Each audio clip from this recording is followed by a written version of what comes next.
Yeah, Jonne Hellgren, and we remove packaging trash from e-commerce with reusable and returnable solutions.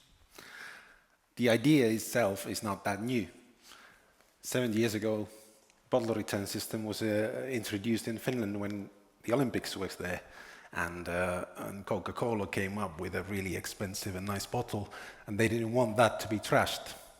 We applied the same thinking into e-commerce, into boxes, into bags, and we are especially focused on fashion because one of the reasons being that it's easy to pack, but the other one also that it has a high product return rate from the consumers. This is really the moment that people wait for the most when shopping online, and our solution here is really truly circular, really focusing on that really dedicated group of consumers as well. And how we differ from any other packaging who also these days claim to be circular, but we don't see that recycling is really about circularity. Circular economy solutions are truly circular only when the business model itself is circular and you close the loop and you have value in the solutions that you bring.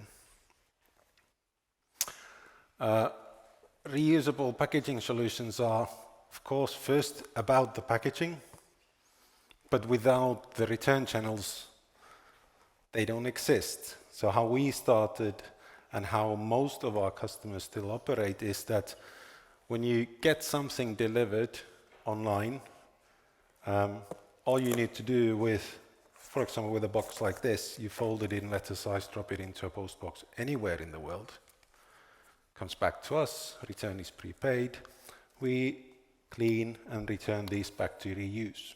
We have different boxes, different bags, and the key to all of those is that returning is convenient.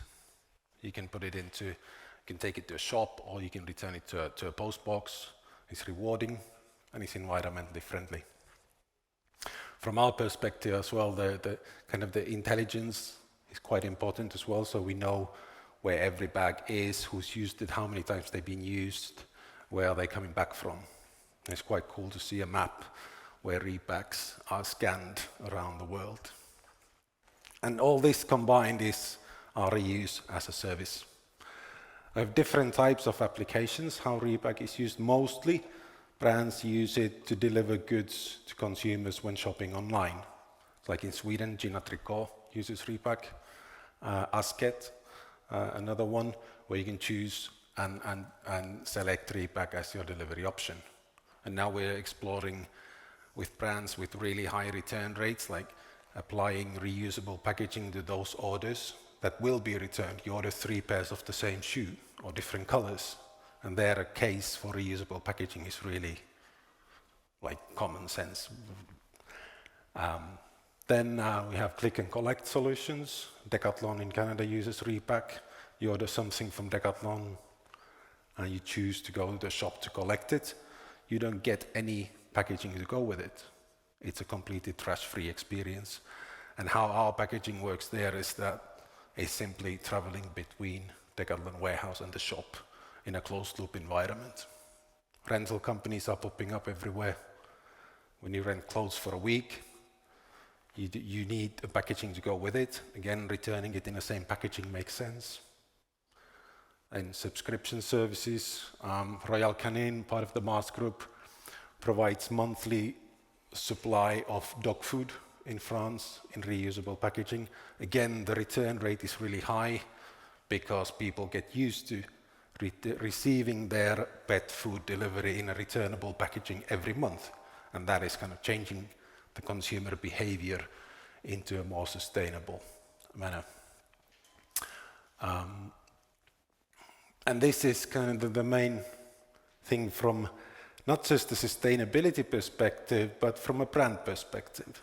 Everyone claims to be customer focused. And when they see this type of feedback from consumers who use returnable packaging, that will have an impact on what you think about the brand and what kind of loyalty it builds. So yeah, we are a reusable packaging service provider, work in Europe and the US, and if you have a chat later on or check out the bags, I'm here. Thank you.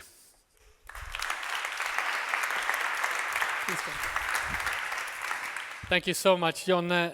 I think this is fascinating, and you bring up something I think maybe we touched upon today, but this notion of reducing friction and to create more sustainable practices.